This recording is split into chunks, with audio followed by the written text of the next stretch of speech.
പരിശുദ്ധ പരമ ദിവ്യകാരുണ്യത്തിന് ആരാധനയും സ്തുതിയും പുകഴ്ചയും ഉണ്ടായിരിക്കട്ടെ. അതെ, റോമർ 1:16 എടുത്ത്, സുവിശേഷത്തെ കുറിച്ച് ഞാൻ ലജ്ജിക്കുന്നില്ല. കണ്ടാ, അതാണ് തുടങ്ങുന്നത്. സുവിശേഷത്തെ കുറിച്ച് ഞാൻ ലജ്ജിക്കുന്നില്ല.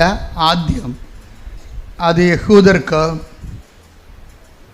പിന്നീട് വിജാതിയർക്ക് രക്ഷയിലേക്ക് നയിക്കുന്ന ദൈവത്തിൻ്റെ ശക്തിയാണ്. അത് നിസ്സാരമല്ല കേട്ടോ. പത്രം ഒരു ശക്തിയുണ്ട്, പത്രത്തിൻ്റെ ശക്തി എന്നൊക്കെ പറയുകയല്ലേ. ആ ശക്തി എന്ന് പറഞ്ഞാൽ എന്താണത്? സുവിശേഷമാണത്. സുവിശേഷം ഇപ്പം നമ്മൾ സാക്ഷ്യം പറയുമ്പോൾ നമ്മൾ സുവിശേഷം ആകുകയാണ്. സാക്ഷ്യം പത്രത്തിൽ എഴുതി കൊടുക്കുമ്പോൾ നമ്മൾ സുവിശേഷം ഏകുകയാണ്. പിടിയിട്ടില്ലേ? നമ്മൾ സാക്ഷ്യം പറയുമ്പോൾ ആരാകും? നമ്മൾ സുവിശേഷമാകും. നമ്മൾ സാക്ഷ്യം പ്രിൻ്റ് ചെയ്ത നമ്മുടെ സാക്ഷ്യം പത്രത്തിലാക്കിയിട്ട് അനേകരുടെ സാക്ഷ്യങ്ങൾ നമ്മൾ ജനങ്ങളിലേക്ക് കൊടുക്കുമ്പോൾ നമ്മൾ എന്താണ്? സുവിശേഷം ഏകുക. അപ്പം നമ്മുടെ ലക്ഷ്യം എന്താണ്? ഉടമ്പടിയുടെ സുവിശേഷമാകുക. പറഞ്ഞേ, സുവിശേഷമാകുക, സുവിശേഷമേകുക, സുവിശേഷമേകുക, സുവിശേഷമാകുക, സുവിശേഷമാകുക, സുവിശേഷമേകുക. കൈയടിക്കട്ടെ, ശ്രുതിക്കട്ടെ. Hallelujah, hallelujah, hallelujah, hallelujah, hallelujah,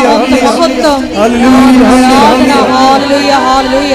യേശുവേ നന്ദി.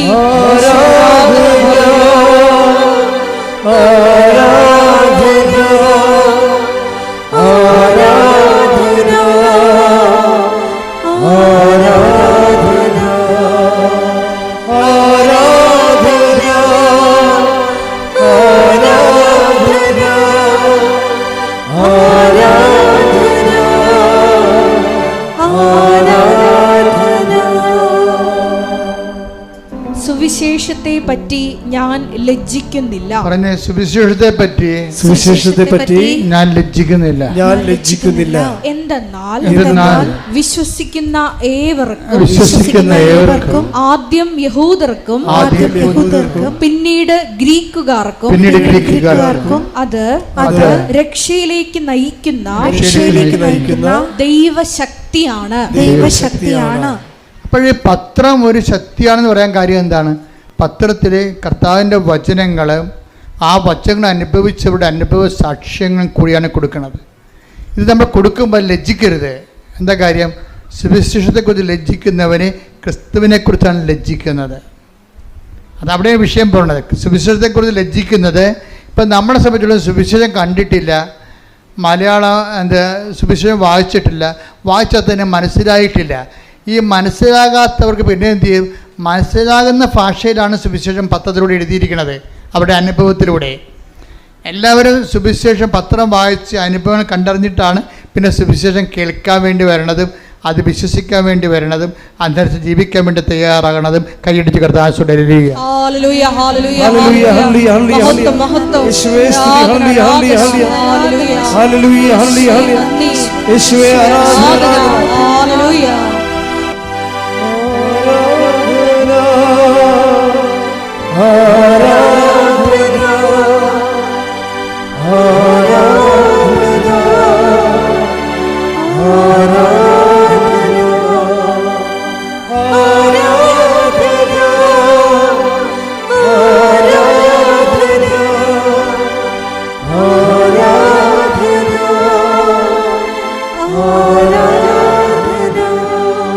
പരിശുദ്ധ പരമ ദിവ്യകാരുണ്യത്തിന് ആരാധനയും സ്തുതിയും പുകഴ്ചയും ഉണ്ടായിരിക്കട്ടെ. പരിശുദ്ധ പരമ ദിവ്യകാരുണ്യത്തിന് എന്നേരവും ആരാധനയും സ്തുതിയും പുകഴ്ചയും ഉണ്ടായിരിക്കട്ടെ.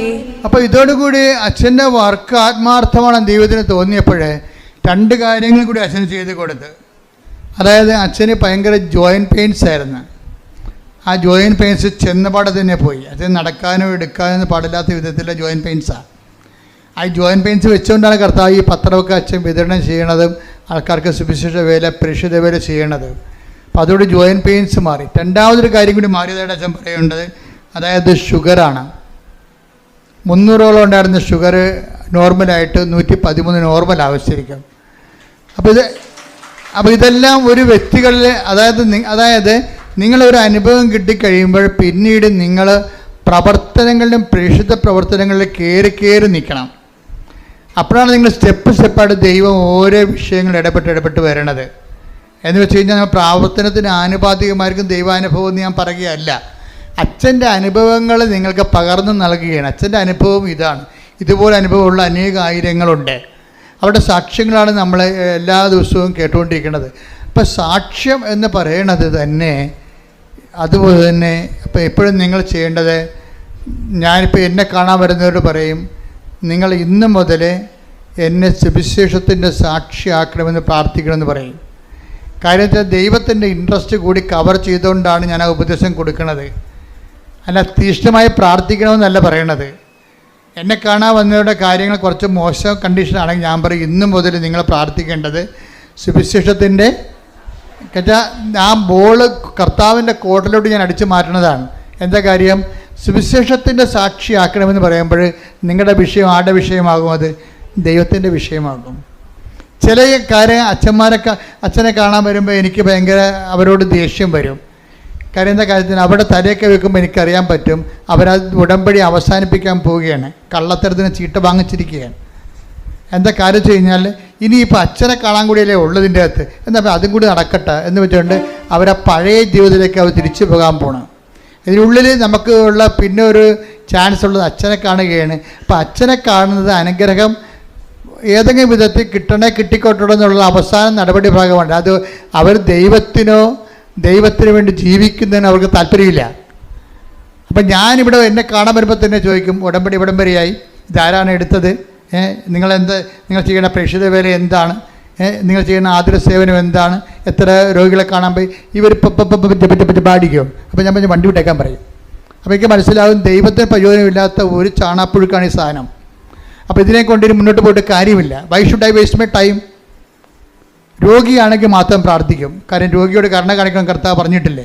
അല്ലെങ്കിൽ എനിക്കറിയാം ഇത് അനുഗ്രഹം അടിച്ചു മാറ്റിയിട്ട് ദൈവത്തിൽ നിന്ന് പിന്തിരിഞ്ഞ് പോകാനുള്ള ഉദ്ദേശത്തിന് വേണ്ടിയാണ്, കാപട്യമായിട്ടാണ് ഇവിടെ അച്ഛനെ കാണാൻ ഉദ്ദേശിക്കുന്നത്. അപ്പോൾ അത് നിങ്ങളെ ശ്രദ്ധിക്കണം. അത് ചില ആൾക്കാർ അച്ഛനെ കണ്ടു കഴിയുമ്പോൾ മുമ്പത്തേക്കാൾ വെട്ടിക്കെട്ടായിട്ട് അവരങ്ങോട്ട് ഉണർന്ന് അവിടെ തെറ്റുകളൊക്കെ തിരുത്തി ഭംഗിയായിട്ട് ഒരു ഉടമ്പടി ചെയ്ത് കർത്താവിൻ്റെ സാക്ഷിയായിട്ട് പോണത് കാണാം.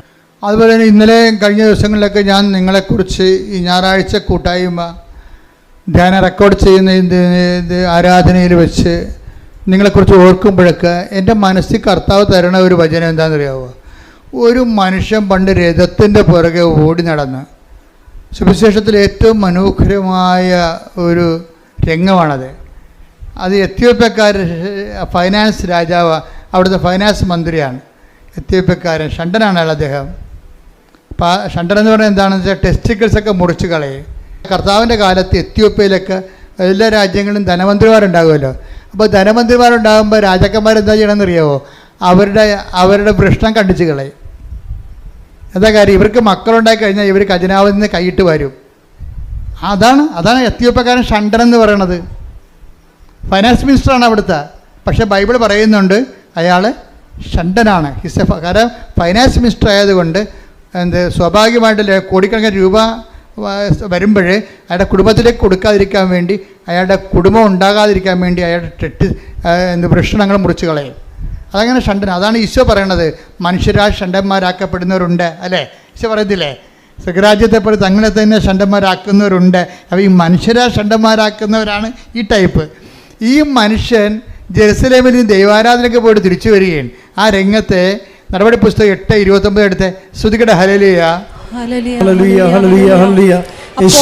പ്രവർത്തനങ്ങൾ 8:29. ആത്മാവ് പീലിപ്പോസിനോട് പറഞ്ഞു. ആത്മാവ് പീലിപ്പോസിനോട് പറഞ്ഞു, ആ രഥത്തെ സമീപിച്ച്. ഈ ഫൈനാൻസ് മിനിസ്റ്ററിലെ ധനകാര്യ മന്ത്രിയുടെ രഥത്തിൽ പോകുകയാണ് അയാള്. അപ്പം ആത്മാവ് പീലിപ്പോസിനോട് പറഞ്ഞു, എന്താ പറയണത്? ആ രഥത്തെ സമീപിച്ച് അതിനോട് ചേർന്ന് നടക്കുക. അപ്പോൾ എന്താ കാര്യം എന്നറിയാവോ? ഈ പീലിപ്പോസ് ഇങ്ങനെ ചേർന്ന് നടക്കുമ്പോൾ ഈ മനുഷ്യൻ വചനം വായിച്ചുകൊണ്ടിരിക്കുകയാണ്. അപ്പോൾ പീലിപ്പോസ് അയാളോട് ചോദിക്കും, ഈ രഥത്തിൻ്റെ ഒപ്പം നടക്കുകയാണ്, അണച്ചണച്ച് ഓടുകയാണ്. എന്തോ ഒരു ചൈതന്യമാണെന്ന് നോക്കിയേ. ആ രഥത്തെ കുതിര വലിച്ചുകൊണ്ട് പോകുമ്പോൾ കുതിരയുടെ സ്പീഡിന് ഈ അപ്പോസ്തലൻ പുറകെ ഇങ്ങനെ ഓടി അണക്കുകയാണ്. അണക്കുന്നതിൻ്റെ ഇടയ്ക്ക് കിതച്ചുകൊണ്ട് ചോദിക്കും, വായിക്കുന്നത് മനസ്സിലാകുന്നുണ്ടോ എന്നാണ്. അങ്ങനെ ഈ സുവിശേഷ വേലയ്ക്കൊരു അണപ്പും കിതപ്പും ഉണ്ട്. കർത്താവിന് വേണ്ടി കിതക്കണം. അതാണ് പ്രേക്ഷിതൻ. പ്രാർത്ഥിക്കുക, കർത്താവേ ഫിലിപ്പോസിനെ പോലെ കർത്താവിന് വേണ്ടി സുവിശേഷ കൈമാറ്റത്തിന് വേണ്ടി ഏത് കൊലകൊമ്പനായാലും ഒരു ആത്മവിശ്വാസത്തോടെ അവന്റെ കൂടെ നടന്ന് അവന്റെ സ്പീഡിനകത്ത് നീങ്ങിയില്ലെങ്കിലും അണച്ചായാലും കിതച്ചായാലും വായിക്കുന്നത് മനസ്സിലാകുന്നുണ്ടോ എന്ന് ചോദിച്ചുകൊണ്ട് കർത്താവിന് കൈമാറാൻ എന്നെ അഭിഷേകം ചെയ്യണമേ, എന്നെ അഭിഷേകം ചെയ്യണമേ. അഭിഷേകം ചെയ്യണമേ.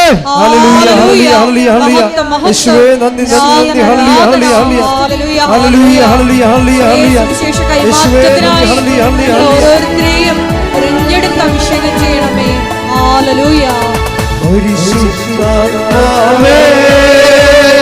ശക്തി പകർന്നിടണേ പരിശുദ്ധാത്മാവേ, ശക്തി പകർന്നിടണേ അവിടുത്തെ കർത്താവേ നീ അറിയുന്നു, അവിടുത്തെ കർത്താവേ നീ അറിയുന്നു പരിശുദ്ധാത്മാവേ ശക്തി പകർന്നിടണേ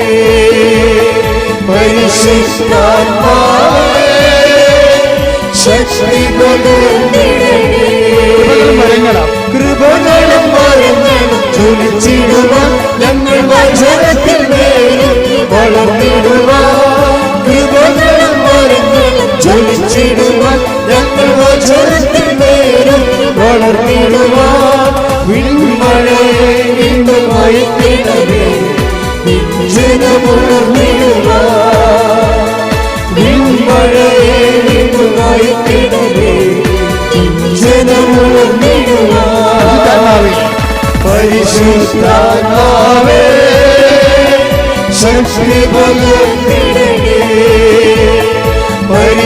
പരിശുദ്ധാത്മാവേ ശക്തി പകർന്നിടണേ വരങ്ങളും കൃപകളും വരങ്ങളും ജ്വലിച്ചിടുവാൻ ഞങ്ങൾ വചനത്തിൽ മേലും വളർന്നിടുവാൻ കൃപകളും വരങ്ങളും ജ്വലിച്ചിടുവാൻ ഞങ്ങൾ വചനത്തിൽ മേലും വളർന്നിടുവാൻ വിൺമഴയെ വീണ്ടുമായി കിടവേ ജനമുണർന്നിടുവാൻ വിൺമഴയെ വീണ്ടുമായി കിടവേ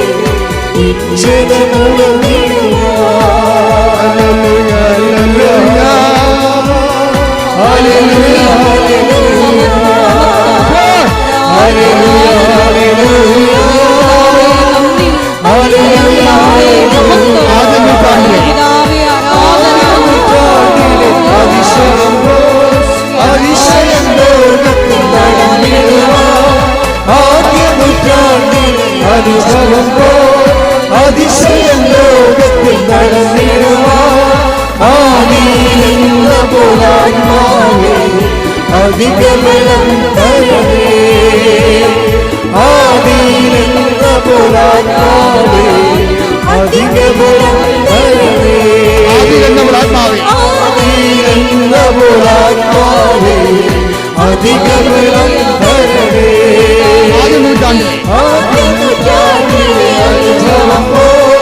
അതിശയം ലോകത്തിൽ നടന്നിടുവാൻ ആദ്യ നൂറ്റാണ്ടിലെ അനുഭവം പോൽ അതിശയം ലോകത്തിൽ നടന്നിടുവാൻ ആദിയിലെന്ന പുരാത്മാവേ അധിക ബലം തരണേ ആദിയിലെന്ന പുരാത്മാവേ അധിക ബലം തരണേ hallelujah hallelujah hallelujah hallelujah hallelujah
Mathew Elamkulam അച്ഛൻ്റെ സാക്ഷ്യത്തിലൂടെയാണ് നമ്മൾ പോകുന്നത്.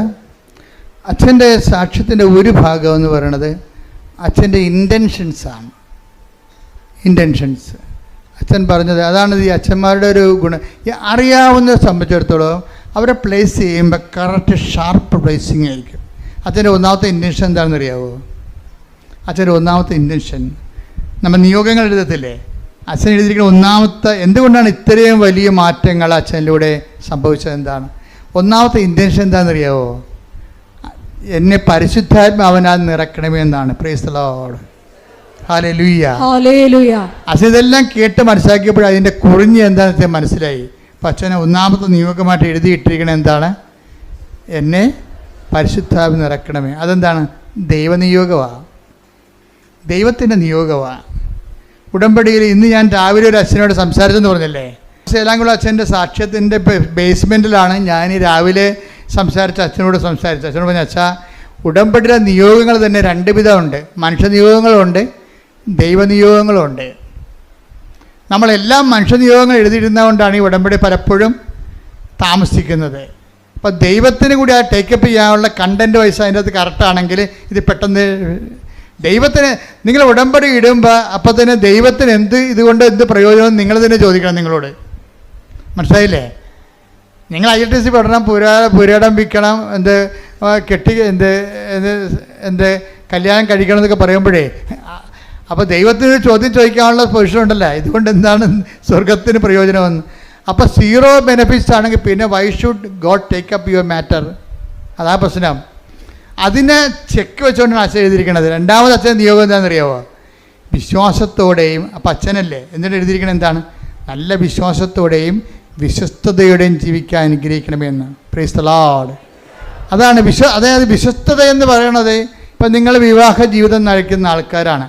വിവാഹ ജീവിതം നയിക്കുന്ന കഴിഞ്ഞ ദിവസങ്ങളിൽ ഞാനും അലക്സച്ചനും കൂടി ഒരു വീട്ടിൽ പോയി. ഇപ്പം ഞങ്ങളെ കുറേ സഹായിക്കുന്ന ആൾക്കാരാണ്. പ്രത്യേകിച്ച് നമ്മുടെ സ്ഥലങ്ങളൊക്കെ ഒന്ന് നിരത്താനൊക്കെ അങ്ങനെയൊക്കെ കുറേ JCB ഉണ്ട്. 2005 ബന്ധമാണ്. ഇപ്പം മകളെ കല്യാണത്തിൻ്റെ സമയപ്പോൾ കല്യാണത്തിന് വിളിച്ചപ്പോൾ കല്യാണത്തിന് പോകാനൊന്നും പറ്റത്തില്ല. അതുകൊണ്ട് ജസ്റ്റ് സമയം കിട്ടിയപ്പോൾ ആ വീടൊന്ന് പ്രാർത്ഥിക്കാൻ പോയി. അപ്പം ഞാൻ ആ മകളോട് പ്രാർത്ഥിച്ച് കഴിഞ്ഞ് കെട്ടാൻ പോണ പെണ്ണിനോട് അടുത്ത് വിളിച്ചിട്ട് പറഞ്ഞ്, അതായത് ഇതെന്ന് പറയണത് നമുക്ക് ഇപ്പോഴേ എല്ലാ ആൾക്കാർക്കും ഒരു ടൈം കഴിഞ്ഞ് കഴിഞ്ഞാൽ ഇതിൻ്റെ മണവും ഗുണവും മാറണമെങ്കിൽ പണ്ട് കല്യാണത്തിന് മണവും ഗുണവും മാറണമെങ്കിൽ 5 കൊല്ലം എടുക്കും. ഇന്ന് 5 ദിവസം മതി ഇത് മാറാൻ. അത്രയേ ഉള്ളൂ. ടൈം എന്ത് കുറഞ്ഞു. മണവും ഗുണവും എന്നൊക്കെ പറയുന്നത് നാട്ടുകാരുടെ ഭാഷയാണത് കേട്ടോ. അത് നമ്മളെ പിടിച്ചു നിർത്തുന്ന ആകർഷകമായ അട്രാക്റ്റീവ്നെസ്, അതാണ് മണവും ഗുണവും എന്ന് പറയുന്നത്. പണ്ടത്തെ അമ്മാമ്മമാരുടെ ഭാഷ. കല്യാണത്തിന് മണവും ഗുണമൊക്കെ മാറണമെങ്കിൽ പണ്ട് 5 കൊല്ലമൊക്കെ എടുക്കുമായിരുന്നു. ഇപ്പം 5 ദിവസം എടുത്താൽ മതി. അതിൻ്റെ കാരണം എന്താ? അതുകൊണ്ട് തന്നെ ഇത് ഡേഞ്ചറസ് പോയിൻ്റാണ്. പിരിയുന്നവർക്ക് പിരിയാൻ ഒരുപാട് കാരണങ്ങളുണ്ട്. പിരിയാതിരിക്കാൻ ഒറ്റ കാര്യമേ ഉള്ളൂ. എന്താണ്? ക്രിസ്തുവിൻ്റെ നാമത്തിലാണ് ഞാൻ ജീവിത പങ്കാളിയെ സ്വീകരിച്ചിരിക്കുന്നത്. Praise the Lord. ഹല്ലേലൂയ. അപ്പോൾ അവൻ്റെ നാമത്തിലാകുമ്പോൾ വിശ്വസ്തത ഇതിൻ്റെ മെയിൻ സംഭവമാണ്. ഉടമ്പടി വർക്ക് ചെയ്യണത് വിശ്വാസമല്ലേ? നിങ്ങളെ ആൾക്ക് തെറ്റിദ്ധരിച്ചിട്ടാണ്. വിശ്വാസമില്ലാതെ നമ്മൾ ഇവിടം വരെ വരുമോ? ഇനി തിരിച്ചു പോകണത് എന്താണ്? വിശ്വസ്തതയിൽ വളരാനാണ് തിരിച്ചു പോണത്, വിശ്വാസം വളരാനല്ല. നിങ്ങൾ വരണത് വിശ്വാസത്തിൽ ആണ് പോണത് വിശ്വസ്തതയിൽ വളരാനാണ് പോണത്. എന്താണ്? നിങ്ങൾ ഒരാളെ കൂടി ചേർത്തിട്ടുണ്ട്. ആരാണ്? ബയലാറ്ററൽ എഗ്രിമെൻ്റാണ്. കർത്താവുമായിട്ട് നിങ്ങൾ ഉഭയകക്ഷി സമ്മതമാണ്. ഇനി നിങ്ങൾ തമ്മിലുള്ള വിശ്വസ്തതയുടെ പോയിൻ്റ് ഉണ്ട്. അപ്പോൾ വിശ്വസ്തത എന്ന് പറയണത് അത് എല്ലാ ജീവിതത്തിലും ദൈവവുമായിട്ടുള്ള എല്ലാ കല്യാണത്തിലുള്ള വിശ്വസ്തത എന്താണ്? ദൈവം യോജിപ്പിച്ചത് കൊണ്ടാണ് നമ്മൾ അത് മനുഷ്യൻ വേർപിരിക്കരുതെന്ന് പറയണത്. ദൈവം യോജിപ്പിച്ചത് കൊണ്ടാണ്. ഇപ്പം PR അവിടെ ചെന്നപ്പോൾ അമേരിക്കയിൽ ചെന്ന് പറഞ്ഞ് ഇയാൾക്ക് PR ഇല്ല എന്ന് പറഞ്ഞുകൊണ്ട് അവൾ ഉടനെ അടുത്ത ടിക്കറ്റ് എടുത്ത് നാട്ടിലോട്ട് പോകുന്നു. അവൾക്ക് PR ഇല്ല. PR എന്ന് പറഞ്ഞാൽ ഉടനെ പിരിയണേ ഇതൊക്കെ. അപ്പം നീ എന്തിനാണ് കർത്താവിൻ്റെ തിരുസന്നിധിയിൽ വന്ന് നിന്നത്? ഇയാൾക്ക് PR ഉണ്ട്, അതുകൊണ്ട് കല്യാണം കഴിക്കണം എന്നാണ് പറയണത്. അപ്പം ഇങ്ങനെയുള്ള കാപഠ്യ മുഖങ്ങളുണ്ട്. ഒരു കാര്യം ഞാൻ ഇവിടെ പറഞ്ഞേക്കാം, ഒന്നുറങ്ങിയ നേരം വെളുക്കത്തില്ല. നിങ്ങൾ ദൈവത്തിനെ വഞ്ചിച്ച് സാമ്പത്തികമായ വയറ്റിപ്പിഴപ്പിൻ്റെ പേരിലാണ് വിവാഹിതരായെങ്കിൽ ഒരു വ്യക്തി ദൈവത്തിനെ അറിഞ്ഞ വ്യക്തി ജീവിക്കുമ്പോഴേ കുറച്ച് പേയ്മെൻ്റ് ഉണ്ട് ഇതിൻ്റെ അകത്ത്. നിങ്ങൾ ഓർക്കരുത്, ഇത് ഈ കുരിശുരൂപം എന്തിനാണ്? ഞാൻ എല്ലാവരും കുരിശുരൂപം വേണ്ട, കുരിശ് മതി എന്നൊക്കെ പറഞ്ഞുകൊണ്ട് കുരിശ് മതി, കുരിശ് മതി, കുരിശ് വേണ്ടെന്നൊക്കെ പറയുമ്പോഴും ഞാൻ എന്താണ് വലിയ കർത്താവിനെ ഇങ്ങനെ കുരിശ് തറച്ച് അൾത്താറയിൽ ഇങ്ങനെ അടുപ്പിച്ച് വെച്ചിരിക്കുന്നത് എന്തിനാണ്? പേയ്മെൻ്റാണിത്. ക്രിസ്തുവുമായിട്ട് നിങ്ങൾ മുന്നോട്ട് പോകാൻ ഉദ്ദേശിക്കുന്നുണ്ടെങ്കിൽ ആ യാത്ര ആലപ്പുഴ വരെ അല്ല, അതെവിടെയാണ്? നിത്യത വരെയാണ്. നിത്യത വരെയുള്ള യാത്രയ്ക്ക് പേയ്മെൻ്റ് ഉണ്ടെന്നാണ് ഈശോ പറഞ്ഞത്. ചില പ്രയാസങ്ങളും ചില പീഡാസഹനങ്ങളും ഈ ജീവിതത്തിൽ വരുമ്പോഴേ ക്രിസ്തുവിൻ്റെ നാമത്തിലെടുക്കുന്നതാണ് വിശ്വസ്തത എന്ന് പറയുന്നത്. വിശ്വസ്തത എന്ന് പറയുന്നത് എന്താണ്? നിങ്ങൾ അങ്ങോട്ടും ഇങ്ങോട്ടും എടുക്കുന്ന വിശ്വസ്തതയല്ല. നിങ്ങൾ വ്യക്തികൾ തമ്മിൽ അങ്ങോട്ടും ഇങ്ങോട്ടും കാണിക്കുന്ന വിശ്വസ്തതയല്ല. മറിച്ച് എന്താണ്? നിങ്ങൾ ദൈവത്തിൻ്റെ മുമ്പിൽ ദൈവത്തിൻ്റെ നാമത്തിലെടുത്തിട്ടുള്ളത് കൊണ്ടാണ് വിശ്വസ്തത എന്ന് പറയണത്. അതുകൊണ്ട് ദൈവത്തിൻ്റെ നാമം എന്ന് പറയുമ്പോൾ നിങ്ങൾ നിത്യത വരെയാണ് സംരക്ഷിക്കുന്നത്. നിത്യത വരെയാണ് സംരക്ഷിക്കുന്നത്. നിങ്ങളൊരു കൊച്ചു ജനിച്ച് കഴിയുമ്പോൾ നിങ്ങൾ കണ്ണീരോടെ അതിൻ്റെ ജ്ഞാനസ്ഥാന സമയത്ത് മുട്ടുകുത്തി കർത്താവിനോട് പറയണം, ഈ കുഞ്ഞിനെ വളർത്തി പുണ്യവതിയാക്കി പുണ്യവാനാക്കി വിവാഹം കഴിപ്പിക്കാൻ വേണ്ടി അൾത്താറെ വരുമ്പോൾ അന്ന് ഞങ്ങൾ രണ്ടുപേരും കർത്താവിൻ്റെ മുമ്പിൽ ഒരുമിച്ച് ഉണ്ടാകണമെന്ന്. മനസ്സിലായില്ലേ? കർത്താവ് ഇവിടെ വരുമ്പോൾ അപ്പനെ കാണാനില്ല, അപ്പൻ ഡൈവേഴ്സിലാണ്. അമ്മയെ കാണാനില്ല, അമ്മ ഡൈവേഴ്സിലാണ്. വേറെ ഒരുത്തരും ഇവിടെ പൊറുക്കുകയാണ്. അങ്ങനെ വന്നു കഴിഞ്ഞാൽ പിന്നെ നിങ്ങൾക്ക് എന്തെങ്കിലും അൾത്താറെ വരാൻ കാര്യം? നിങ്ങൾ ഓരോരുത്തരുടെ കൂടെ കെട്ടിയവൻ്റെ കൂടെ പൊറുക്കാതെ അവനിലുണ്ടായ കുഞ്ഞിനെ കല്യാണം കഴിപ്പിക്കാൻ വേണ്ടി നീ ഇങ്ങനെ ഉടുത്ത് കെട്ടി മേക്കപ്പൊക്കെ ചെയ്തുകൊണ്ട് വന്നിട്ട് നിൻ്റെ കൂടെ കർത്താവിൻ്റെ കൂടെ വിശ്വസ്തയോടെ നീ ഏറ്റെടുത്ത ജീവിത പങ്കാളി നിൻ്റെ കൂടെ ഒരുമിച്ച് ജീവിക്കണില്ല എന്നുണ്ടെങ്കിൽ പിന്നെ നിനക്ക് എന്ത് റൈറ്റാണ് കർത്താവിന് മുമ്പിൽ വന്നത്? നീയാ ജീവിച്ച് വഴിപിഴച്ച് 2-4 കഴിയതിന് ശേഷം നിൻ്റെ മകളെ കർത്താവിന് വീണ്ടും പിഴപ്പിക്കാൻ വേണ്ടിയാണ് നീ പിശാച വരണത്. ഇതൊന്നും ഒരു നടക്ക് പോകത്തില്ല.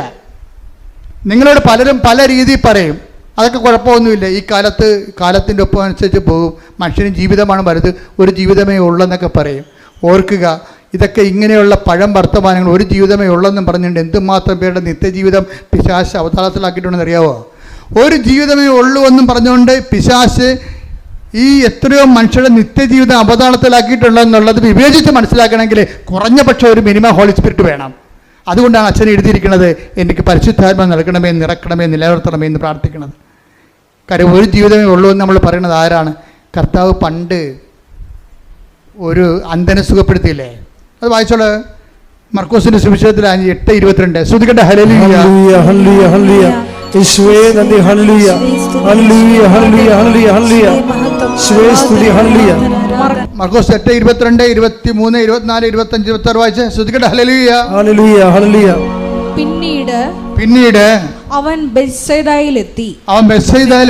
കുറെ പേർ ഒരു അന്ധനെ കണ്ണുകാണാൻ മനുഷ്യനെ അന്ധനെ അവന്റെ അടുത്ത് കൊണ്ടുവന്ന് അവനെ സ്പർശിക്കണമെന്ന് യേശുവിനോട് അപേക്ഷിച്ചു.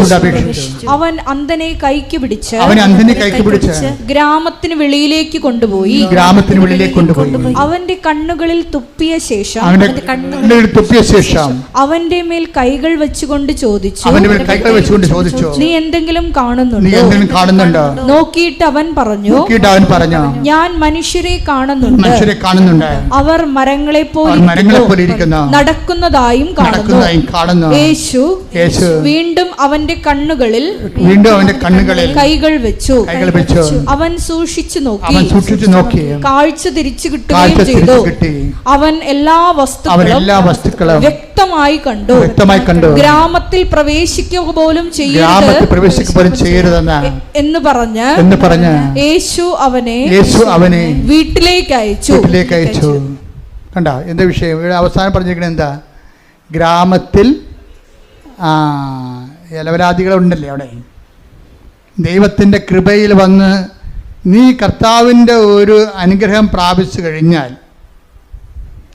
പലപ്പോഴും ആ അനുഗ്രഹത്തിനെതിരെ സംസാരിക്കുന്ന ഒരു വീട്ടിലും ഉണ്ടാകും, അതുപോലെ തന്നെ നാട്ടിലും ഉണ്ടാകും. ചിലർ പറയും ഇത് പ്രാർത്ഥിച്ചില്ലേലും നടക്കുമായിരുന്നു. അതാണ് ഗ്രാമം എന്ന് പറയണത്. അപ്പോൾ മനസ്സിലായോ? പല ചക്കാത്തമാരും ദൈവിക പ്രവൃത്തികൾ വെളിപ്പെട്ട് കഴിഞ്ഞാൽ ഉടനെ പല്ലിളിക്കുകയും വെള്ളറി പിടിക്കുകയും ചെയ്യുന്ന ആർക്കാണ്? പിശാചിനാണ്. ദൈവിക പ്രവൃത്തികൾ വെളിപ്പെട്ട് കഴിഞ്ഞാൽ അത് ദൈവിക പ്രവൃത്തികളല്ല എന്ന് പറയും. ദൈവത്തെ അംഗീകരിച്ചു കഴിഞ്ഞാൽ എന്ത് പറ്റും? തങ്ങളുടെ ജീവിതത്തിൽ കാണിച്ചു കൂട്ടിയിരിക്കുന്ന വൃത്തികെട്ട ജീവിതങ്ങൾ തെറ്റായിട്ട് ഇന്നല്ലെങ്കിൽ നാളെ അവർ വിചാരണ ചെയ്യപ്പെടും. എന്തുകൊണ്ടാണ് മനുഷ്യൻ ദൈവത്തെ അംഗീകരിക്കുന്നത് പോരായ്മയെ കരുതുന്നത്? ഒന്ന്, അവൻ തന്നെയാണ് ദൈവം എന്ന് പറയുമ്പോഴാണല്ലോ പോരായ്മ. രണ്ടാമത്തെ കാര്യം അതല്ല, ദൈവം ഉണ്ടെന്ന് മനസ്സിലാക്കി കഴിഞ്ഞാൽ അവന് പേടിയാണ്. എന്താ കാര്യം? അവൻ ചെയ്തതെല്ലാം വെളിപ്പെടും. കുറച്ച് പേരുടെ കാര്യങ്ങൾ കുറച്ച് കഴിഞ്ഞേ വെളിപ്പെടുത്തുള്ളൂ എന്ന് പറഞ്ഞില്ലേ? പക്ഷേ വെളിപ്പെടുമെന്നുള്ള കാര്യം ഉറപ്പാണ്. അത് ഓർക്കുമ്പോൾ ദൈവത്തെ എങ്ങനെയെങ്കിലും ഇല്ല എന്ന് അവനെക്കൊണ്ട് തന്നെ അവനെ വിശ്വസിപ്പിച്ചുകൊണ്ട് അവൻ്റെ പാപത്തിൽ അവനെ അഭിരമിക്കാൻ വേണ്ടിയുള്ള പൈശാചികമായ ത്വര നിൽക്കുന്ന കാരണം നിങ്ങളുടെ ദൈവ അനുഭവത്തെ അവൻ നിഷേധിക്കാൻ സാധ്യതയുണ്ട്. അങ്ങനെയുള്ളവരുടെ ഗ്രാമത്തിലും കൂട്ടായ്മയിലും നീ പ്രവേശിക്കരുതെന്ന് പറയും. അതുകൊണ്ട് തന്നെ നിൻ്റെ ഉടമ്പടി ജീവിതം എന്ന് പറയുന്നത് ഒരു വേർപാട് ജീവിതമാണ്. വേർപാട് ജീവിതം എന്ന് പറഞ്ഞ് ഒറ്റക്കിരിക്കുന്ന ജീവിതമല്ല, ലോകത്തോടുള്ള വേർപാടാണ്. ലോകത്തോടുള്ള വേർപാട്. ഇപ്പം ലോകത്തിൽ ദൈവത്തിനേക്കാൾ അംഗീകാരമുള്ള, ദൈവത്തെക്കാൾ കൂടുതൽ, ദൈവത്തിൻ്റെ കൂടെ നിന്നതിനേക്കാൾ കൂടുതൽ സന്തോഷങ്ങൾ, അംഗീകാരങ്ങൾ, അവന് പത്രാസുകൾ, ഇങ്ങനെയൊക്കെയുള്ള വിഷയങ്ങൾ ലോകത്തിൽ അതിൽ അഭിരമിക്കുന്ന അനേക മക്കളുണ്ട്. അധികാരത്തിൽ അഭിരമിക്കുന്നവരുണ്ട്. അവർ ആ കാര്യത്തിലെല്ലാം അവർ ആ വിഷയത്തിൽ സെക്യൂറാണ്. അപ്പോൾ ദൈവത്തെ സ്വീകരിച്ചു കഴിഞ്ഞാൽ അവർക്ക് ഉടനെ ഒരു ഫ്രസ്ട്രേഷൻ വരും.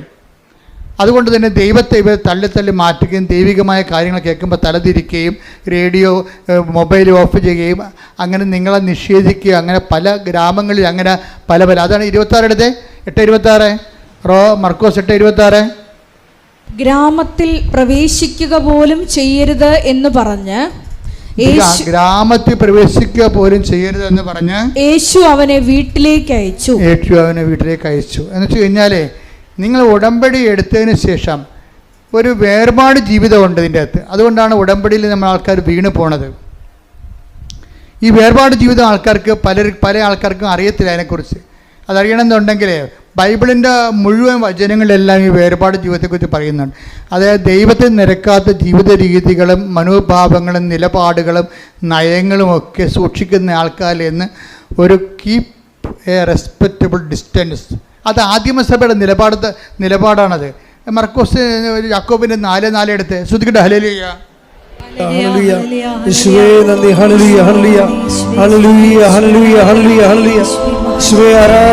യാക്കോബ് 4:4-5 വിശ്വസ്തത പുലർത്താത്തവരെ.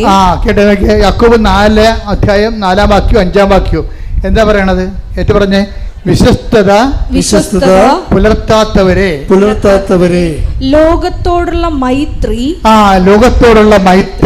ദൈവത്തോടുള്ള ശത്രുതയാണെന്ന് നിങ്ങൾ അറിയുന്നില്ലേ? ലോകത്തിന്റെ മിത്രമാകാൻ ആഗ്രഹിക്കുന്നവൻ. ഇതാണ് പ്രലോഭനം എന്ന് പറയുന്നത്. എല്ലാവർക്കും ഉള്ള ലോകത്തിന്റെ മിത്രമാകാൻ ആഗ്രഹിക്കുന്നവരെ തന്നെ ദൈവത്തിന്റെ ശത്രുവാക്കുന്നു. ഉടമ്പടി എടുത്ത ആൾക്കാരും പിന്നീട് ദൈവത്തെ അംഗീകരിക്കാത്തവരുടെ കൂട്ടായ്മയിലും അവർ പറയണം ശരിയാണല്ല, അതും ശരിയാണല്ല, ഇതും ശരിയാണെന്നൊക്കെ പറഞ്ഞു കഴിഞ്ഞാൽ ഒത്തുതീർപ്പ് ചെയ്യും. ലോകത്തോട് ഒത്തുതീർപ്പാകും. ഒത്തുതീർപ്പായി കഴിഞ്ഞാൽ എന്ത് പറ്റും? ലോകത്തോടുള്ള മിത്രം ദൈവത്തോടുള്ള ശത്രുതയാണെന്ന് നിങ്ങൾ അറിയുന്നില്ലേ? അടുത്ത വചനം എന്താ? നമ്മിൽ നിക്ഷേപിച്ചിരിക്കുന്ന ആത്മാവിനെ ദൈവം അസൂയയോടെ അഭിലഷിക്കുന്നു എന്ന തിരുവെഴുത്ത് വൃഥാ ആണെന്ന് നിങ്ങൾ വിചാരിക്കുന്നുവോ? അപ്പൊ നമ്മളിൽ പരിശുദ്ധാത്മാവ് നിറഞ്ഞു കഴിഞ്ഞാൽ ദൈവത്തിനോട് നമ്മളോട് വല്ലാത്ത ആകർഷണമുണ്ടാകും. ഇപ്പം ഈ ഞാൻ പറഞ്ഞ മാത്യു അച്ഛൻ്റെ വിഷയം എന്താ? അച്ഛനിൽ തന്നെ ഇതുപോലെ തന്നെ പരിശുദ്ധാത്മാവ് നിറഞ്ഞ് സുവിശേഷം വളരെ സന്തോഷത്തോടു കൂടിയാണ് അച്ഛൻ പങ്കുവെക്കണത്. അച്ഛൻ പങ്കുവെക്കുമ്പോൾ ആ സുവിശേഷത്തിൻ്റെ ഒരു പ്രചിരിമയുണ്ടല്ലോ, അതിങ്ങനെ പ്രജ്വലിക്കണ കാണാം. എന്ന് വെച്ചാൽ ഓരോ സ്ഥലങ്ങളിലും അച്ഛൻ അനാഥാലയത്തിലൊക്കെ ചെല്ലും. മെൻ്റലി റിട്ടാർഡഡ് ആയിട്ടുള്ള ഒരു പേഴ്സൺ, ഒരു രോഗികൾ താമസിക്കുന്ന ഒരു സ്ഥലത്ത് ചെല്ലും. എന്നുവെച്ചാൽ അവർക്ക് ഫിസിക്കലി അച്ഛൻ പറയുന്നുണ്ടത് they are mentally retarded and physically handicapped. എന്നുവെച്ചാൽ അവർ മെൻ്റലി വെച്ചാൽ അവർ മാനസിക രോഗികളാണ്, പക്ഷേ അവരുടെ കൈയും കാലും പലതും ഇല്ല. അങ്ങനെ ഒരു ജന്മങ്ങൾ എന്തുമാത്രം കഷ്ടപ്പാടാണ്. അവരെ കാണാൻ അച്ഛൻ പോകും. എന്താ കാര്യം? അച്ഛനിൽ പരിശുദ്ധാത്മാവുണ്ട്. കാര്യം അച്ഛൻ എഴുതിയിരിക്കുന്നത് എന്താണ്? പരിശുദ്ധാത്മാവ്. അവിടെ നമ്മൾ ആരെങ്കിലും പറഞ്ഞത് കേട്ട് ജോസഫച്ചൻ്റെ പ്രസംഗം കേട്ട് പോകുകയല്ലേ. അച്ഛൻ്റെ ഉള്ളിൽ തന്നെ കർത്താവിൻ്റെ വഴികളെ ഇതുപോലെയുള്ള വഴികളാണെന്ന് കണ്ടെത്തിയിട്ട് ഈ മെൻ്റലി റിട്ടാർഡഡിനെയും അതുപോലെ തന്നെ ഈ മനോരോഗികളെയും അംഗവൈകല്യമുള്ളവരെയും കാണാൻ വേണ്ടി അവരുടെ ഒരു സ്ഥാപനത്തിൽ അച്ഛൻ സ്ഥിരമായി പോകും. ഒരു ദിവസം അച്ഛൻ അവിടെ സ്ഥിരമായി പോയപ്പോൾ ഒരു ഗ്ലാസ് വെള്ളം ഒരു പയ്യന് കൊടുത്തു. അവൻ ചോദിച്ചു കുടിക്കാൻ ഇങ്ങനെ കാണിച്ച്, ഇപ്പോൾ സംസാരിക്കാൻ പറ്റുന്നില്ല, കുടിക്കാൻ വേണ്ടി കാണിച്ച്. അവന് ഉടനെ ഒരു ഗ്ലാസ് വെള്ളം, ശുദ്ധവെള്ളം അച്ഛൻ അവനെടുത്ത് കൊടുത്ത്. അവിടെ എല്ലാത്തിനും അച്ഛൻ ഭക്ഷണം കൊടുക്കുകയും പലവരും. അപ്പോൾ ഒരുത്ത വെള്ളം ചോദിച്ച് അവന് കൊടുത്തു. ആ വെള്ളം കൊടുത്ത് അവൻ പകുതിയോളം അത് കുടിച്ച് അങ്ങോട്ടും ഇങ്ങോട്ടും ഇട്ടാൽ കുടിക്കണവൻ. അറിയാമല്ലേ, മെൻ്റൽ റിട്ടയർഡ് ആൾക്കാർ തുപ്പൽ അങ്ങോട്ടിടും, അങ്ങോട്ട് വെച്ച് കുടിക്കും, പിന്നെ ഇടും. പകുതി കുടിച്ച് കഴിഞ്ഞപ്പോൾ ആ വെള്ളവും ഗ്ലാസ് എടുത്ത് അച്ഛനെ മോന്നൊക്കെ എറിഞ്ഞ്. ഈ തുപ്പലും വെള്ളവും കൂടി അച്ഛൻ്റെ മേത്ത് വീണ്. അപ്പോൾ അച്ഛനൊരു കാഴ്ച കണ്ട്. ഇത് അച്ഛൻ ചിരിച്ച്. എന്താ അച്ഛൻ കണ്ടെന്നറിയാം? അത് ഉണ്ണീശയാണെന്ന് എനിക്ക് തോന്നിയെന്ന്. Hallelujah, hallelujah, hallelujah. അതാണ് മൂന്നാം കാഴ്ച എന്ന് പറയുന്നത്. ഉടമ്പടിയുടെ മൂന്നാം കാഴ്ച എന്ന് പറയും. അതായത് നമ്മളെ ശിക്ഷിക്കുന്നവരും നമ്മൾ അനുഗ്രഹിക്കുമ്പോൾ തന്നെ നമ്മളെ ശിക്ഷിക്കുന്നവരുണ്ട്. നമ്മളെ സഹായിക്കുമ്പോൾ തന്നെ നമ്മളെക്കുറിച്ച് മോശം പറഞ്ഞു പരത്തുന്നവരുണ്ട്. അപ്പം അങ്ങനെ ഉള്ളവരെയൊക്കെ കാണുന്നതിന് വേറെ ഒരു കാഴ്ചയുണ്ട്.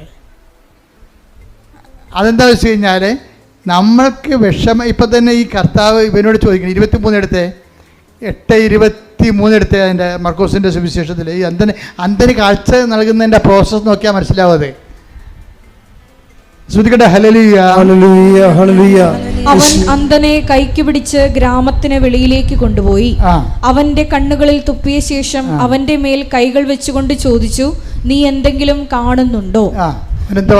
നോക്കിയിട്ട് അവൻ പറഞ്ഞു, ഞാൻ മനുഷ്യരെ കാണുന്നുണ്ട്. അവർ മരങ്ങളെ പോലിരിക്കുന്നു. നടക്കുന്നതായും കാണുന്നു. അപ്പൊ ഇവന്റെ ഒന്നാം കാഴ്ച എന്ന് വെച്ചാൽ ഇവന്റെ കണ്ണുകളിലെ, ഈ അന്ധന്റെ കണ്ണുകളിലെ, ഇവൻ ജന്മനാന്തനൊന്നും അല്ലെന്ന് തോന്നണം. എന്താ കാര്യം? ഇയാൾ മരത്തെ കാണുന്നുണ്ടെന്ന്, മരത്തെ അയാൾ കാണുന്നുണ്ടല്ലോ. പണ്ട് ഇയാൾ മരത്തെ കണ്ടിട്ടുണ്ടെന്ന് അർത്ഥം. ഏതോ കാലത്ത് വെച്ച് കാഴ്ച പോയ ആളാണ്.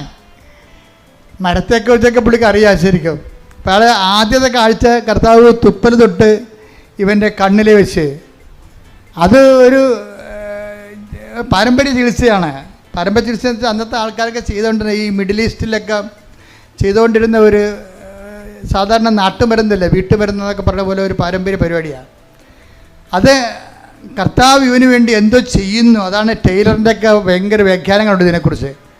കർത്താവ് ഇവന് വേണ്ടി എന്തോ ചെയ്യുന്നു എന്നുള്ള അവനെ ബോധ്യപ്പെടുത്തണമല്ല. അവർ ഈ കയ്യപ്പ് പ്രാർത്ഥനയും കർത്താവിൻ്റെ കാഴ്ചപ്പെടുത്തലൊന്നും ദൈവിക പ്രവർത്തനത്തെക്കുറിച്ചൊന്നും ഹി ഡസൻ നോ എനിത്തിങ്. അതൊക്കെ മുമ്പ് മറ്റ് പ്രവർത്തനങ്ങൾ അത്രയ്ക്ക് അർത്ഥവത്തല്ലെന്ന് ഇവനെ ബോധ്യപ്പെടുത്തണമെങ്കിൽ മറ്റ് മീഡിയംസ് ഉപയോഗിക്കണം. അതിന് കർത്താവ് മറ്റ് മീഡിയംസ് ഉപയോഗിച്ചിട്ട് ഇവനെ ഹീൽ ചെയ്യാൻ ഇവനെ ബോധ്യപ്പെടുത്തുകയാണ്. പക്ഷെ അവൻ പറയുന്നത് കാണുന്നുണ്ട്. പക്ഷേ എന്താ കാണുന്നത്? ഞാൻ മനുഷ്യരൊക്കെ തന്നെ കാണുന്നത്, പക്ഷേ എല്ലാം എങ്ങനെ ഇരിക്കണേ? മരങ്ങളെപ്പോലെ ഇരിക്കണം എന്നാണ് പറയണം. മരങ്ങളെപ്പോലെ ഇരിക്കണം. അപ്പോൾ അത് കഴിഞ്ഞിട്ട് വീണ്ടും ഈശോ തുപ്പലൊന്നും ഇല്ലാതെ ഡയറക്റ്റായിട്ട് കർത്താവിൻ്റെ ശക്തിമുദ്ര അവൻ്റെ കണ്ണുകളിൽ കൈവച്ചിട്ട് പ്രാർത്ഥിക്കും. എന്നിട്ട് പറയും, നീ കണ്ണു തുറന്നതെന്ന് പറയുമ്പോൾ ഞാനിപ്പോഴെല്ലാം അവൻ പറയും, എന്താ പറയണത്? വ്യക്തമായി കാണുന്നുണ്ടെന്ന് പറയും. അപ്പോഴാണ് ഇവൻ പറയണത്, ഇനിയും കാഴ്ചകൾ നീ കാണും. കാര്യം എന്താ? ഇതൊരു പ്രോസസ്സാണ്. ഇനിയും പ്രോസസ്സാണ്. ഇപ്പം അച്ഛൻ കാഴ്ച കണ്ടില്ലേ? തുപ്പലും വെള്ളമായിട്ട് അച്ഛൻ്റെ മോന്തക്കൊണ്ട് എറിഞ്ഞപ്പോഴേ അത് കുഞ്ഞാണ്. പക്ഷേ അച്ഛനെ സംബന്ധിച്ചിടത്തോളം അച്ഛൻ എന്താ പറയണത്? അത് ഉണ്ണീശോ അങ്ങനെ കുഞ്ഞും പ്രായത്തിൽ ചെയ്ത പോലെ എനിക്ക് തോന്നിയെന്ന്. അച്ഛൻ ആ കുഞ്ഞിനെ സാന്ത്വനപ്പെടുത്തിയെന്ന്. അതാണ് മൂന്നാം കാഴ്ച. നമ്മളെ ഉപദ്രവിക്കുന്നവരെ ക്രിസ്തുവായിട്ട് കാണുന്നൊരു മൂന്നാം കാഴ്ചയുണ്ട്. ഉടമ്പടി എന്ന് പറഞ്ഞാൽ ഗ്രാമത്തിൽ പ്രവേശിച്ചു കഴിഞ്ഞാൽ നമുക്ക് ഈ കാഴ്ചയൊന്നും കാണാൻ പറ്റത്തില്ല. ഗ്രാമത്തിൽ പ്രവേശിച്ചു കഴിഞ്ഞാൽ ഗ്രാമം പഴയ സാധനമാണ്. അവിടെ നമ്മളെ വീണ്ടും തന്നതുപോലും ഇല്ലായ്മയായിട്ട് അവർ പറയത്തുള്ളൂ. അതുകൊണ്ടാണ് നിൻ്റെ അനുഭവങ്ങളെ ഒരിക്കലും പന്നികളുടെ മുമ്പിൽ വിതരരുതെന്ന് പറയും. അതാണ് പ്രശ്നം. ഗ്രാമത്തിൽ പന്നി ഉണ്ടല്ല. കർത്താവിനെ അറിയാത്തവരും ഉദരം തന്നെ ദൈവമായിട്ടുള്ള ആൾക്കാരുണ്ട്. അപ്പോൾ അവർക്ക് വേറെ ഒന്നും മനസ്സിലാകത്തില്ല. ബുദ്ധിയും യുക്തിയും മാത്രമേ ഉള്ളൂ ലോകത്തെന്ന് പറഞ്ഞിരിക്കുന്നവർ. ബുദ്ധി തന്നെ ദൈവമായിട്ടുള്ളവരുണ്ട്. അവർക്ക് ദൈവത്തിൻ്റെ അടയാളങ്ങൾ മനസ്സിലാവത്തില്ല. അപ്പോൾ അതുകൊണ്ടാണ് പറയണത്, ഇങ്ങനെയുള്ളവരുമായിട്ട് ആവശ്യമില്ലാത്ത തർക്കിക്കാനൊന്നും പോകണ്ടെന്നാണ് പറയണത്. എന്താ കാര്യം? നീയും നിൻ്റെ ദൈവവും ദൈവാനുഭവങ്ങളും അതേക്കുറിച്ച് നിനക്ക് ബോധ്യം കിട്ടിയിട്ടുണ്ടെങ്കിൽ ആ ബോധ്യത്തിൽ നീ എന്താ ചെയ്യേണ്ടത്? വളരണം, ബോധ്യത്തിൽ വളരണം. അപ്പം ഈശോ വളരെ കൃത്യമായ രീതിയിലാണ് പറയുന്നത്. അതായത് നമ്മുടെ വളർച്ച എന്ന് പറയണത് മറ്റ് വ്യക്തികളിലെ, പ്രത്യേകിച്ച് പണ്ട് നമ്മളെ വേദനിപ്പിക്കുകയും നമ്മൾ കേൾക്കുമ്പോൾ വേദനയും ബുദ്ധിമുട്ടും വെറുപ്പും വൈരാഗ്യവും അമർഷവും തോന്നിയിരുന്ന സ്ഥാനത്ത് ദയയും നന്മയും വിശ്വസ്തതയും ആത്മസമയം പോലെ പരിശുദ്ധാത്മാവിൻ്റെ ഫലങ്ങളാൽ പ്രചോദിപ്പിക്കപ്പെടുന്ന ഒരു പെരുമാറ്റ ശൈലി രൂപീകരിച്ച് തോന്നിക്കഴിഞ്ഞാൽ നീ 3-ാം കാഴ്ചയിലായി, ഉടമ്പടിയുടെ 3-ാം കാഴ്ച. അതാണ് ഗ്രാമത്തിൽ പ്രവേശിക്കരുതെന്ന് പറയുമ്പോൾ അതിൻ്റെ അർത്ഥം ദൈവത്തിൻ്റെ പക്ഷം ചേർന്ന് ദൈവത്തിൻ്റെ അരൂപിൽ ജീവിക്കണമെന്നാണ്, ജീവിതം തുടരണമെന്നാണ്. അല്ലാതെ 90 ദിവസം കഴിഞ്ഞു ഞാൻ എൻ്റെ ഉടമ്പടി അവസാനിച്ചു ഇനി അച്ഛനെ കണ്ടാൽ മാത്രം മതി എന്ന് പറയരുത്. ഉടമ്പടി അതുക്കും മേലെയാണ്. ശ്രുതിക്കട്ടെ hallelujah. Hallelujah, hallelujah, hallelujah, hallelujah. മഹത്വം, മഹത്വം, ആരാധന, ആരാധന, ഹല്ലേലൂയ, ഹല്ലേലൂയ. ഈശോയെ ആരാധന, ഹല്ലേലൂയ, ഹല്ലേലൂയ. മഹത്വം, മഹത്വം, ആരാധന.